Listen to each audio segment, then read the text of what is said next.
కండగిరి వారికి எல்லா ஜல்லி சேஷ்டம் ஜடபரதர்க்கு சொல்லுங்க. யாத்திரை எப்படி இருந்தது? யாத்திரை பத்தி பேசுங்க.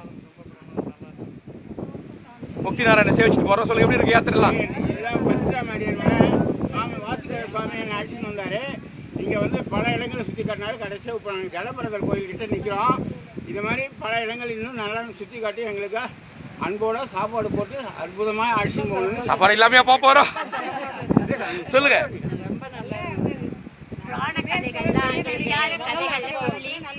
வரலாற்றை சொல்லி விவரிக்கிறதால நல்லா புரியுது.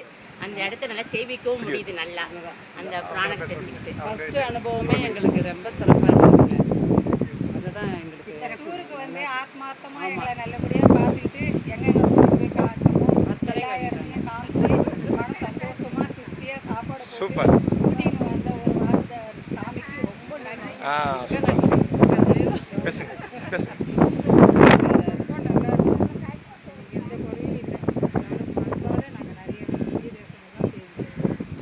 பேசுங்க. நிறைய தெரியாதெல்லாம் தெரிஞ்சுக்கிறோம். அதுக்காக வாசுதேவ சாமிக்கு ரொம்ப ரொம்ப நன்றி தெரிவிக்கிறோம்.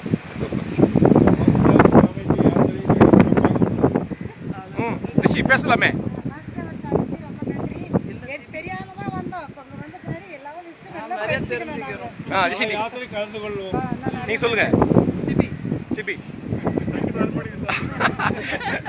ஏன் மைக்ல பேச போறீங்க? யாத்திரைக்கு வந்து ஃபர்ஸ்ட் நான் வந்து பெருமாளை வந்து நன்றி சொல்லிக்கிறேன். அவர் பெருமாளோட வந்து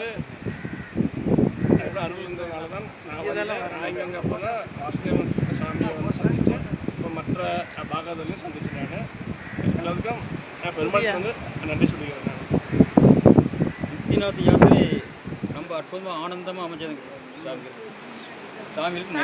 சாமியோட எத்தனை யாத்திரை வந்திருக்கீங்க? இதோட நாலாவது யாத்திரைங்க. எங்கெங்க சாமியோட பயணம் எப்படி இருந்தது? தேவரீருக்கு அற்புதமாக இருந்ததுங்க.